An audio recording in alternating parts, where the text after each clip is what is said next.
Sometimes your bad habits are simply a result of your boredom and not because you're a hopeless human being. Sometimes we do the things we do not because we are foolishly in love with our twin flame, or in this case, a toxic ex, and not because we are alcoholics. We simply do these things because we are bored AF. In today's video, I'm going to be talking about boredom and why it is so important for all of us to understand our boredom and work with it rather than working against it. Boredom is a very powerful state and it is a very dangerous state. So you need to identify boredom as soon as it kicks in so that you can take some action and bring about a positive change. Now, boredom is just an indicator. All boredom is saying to you is, I want change, we need change right now. We human beings, believe it or not, are hardwired for uncertainty and variety. As much as we crave certainty in our lives, we also crave variety and change. Now, this is not a random statement that I'm making. This need for change is a profound human need and we all have it. So it is only normal and natural for you to feel bored and crave change. You can go about bringing this change in a positive way, in a negative way, or in a neutral way. The idea is to bring about this change in a positive way so that you can feel good, you can feel better about yourself.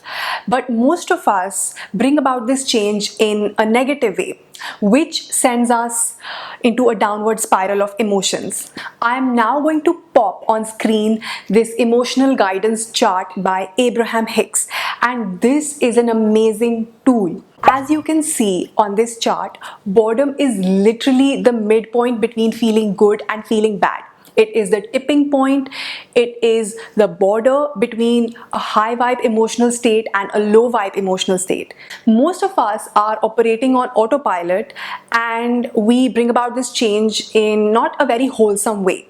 Now, this could look like texting your toxic ex-boyfriend or girlfriend. This could look like finishing an entire tub of ice cream. This could also look like finishing an entire bottle of wine. This could look like finishing an entire season of Gossip Girl in one night. I know it's possible because I have done that in the past.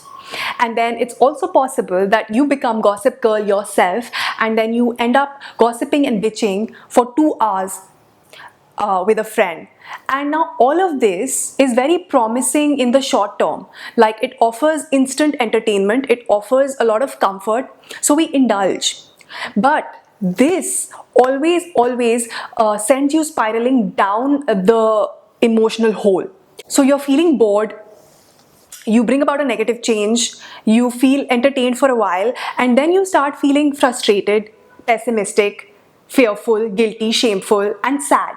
This is exactly how you go down that downward spiral. The fact that boredom is smack in the middle of feeling good and bad is not a random coincidence. This is how you go up and down the emotional scale. There's a reason why these emotions have been organized in this order. The funny thing is that if you were to bring about a change in a positive way, that is not very attractive to begin with because it requires you to make some effort, because it is a different activity. So you have to think, you have to put in that mental effort, you have to put in that physical effort. So it's not very promising and we feel a bit lazy. A positive change could simply be getting up and stretching and moving your body, or exercising, or cleaning and tidying your room. It could be learning something new. It could be doing something creative.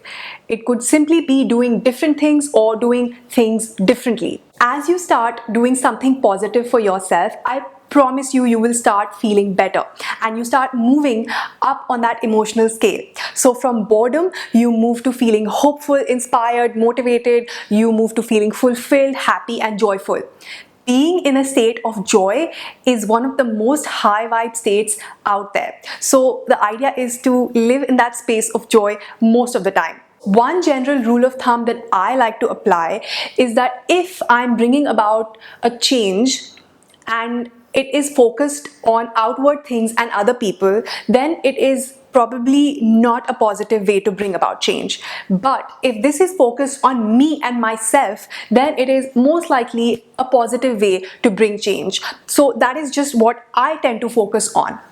Another interesting thing to note about boredom is that it is often masked by other emotions. Emotions such as anger, frustration, irritability, impatience, feeling uninspired, not motivated, feeling blah. All these things are an indicator that you are bored. So typically for me, when boredom kicks in, I also start feeling impatient and irritable and just generally pessimistic. So that is a big indicator for me. I am now in a state of boredom and I need to do something about it. With this video, my intention is for you to become very self-aware and identify boredom as soon as it kicks in. That way, you can bring about a positive change before you go on that downward spiral and start feeling really miserable.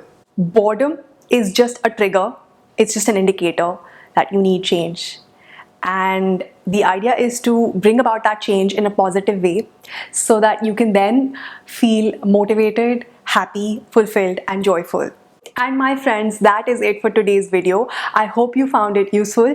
If you did, don't forget to hit that like button and subscribe to my channel, and I will see you in my next one.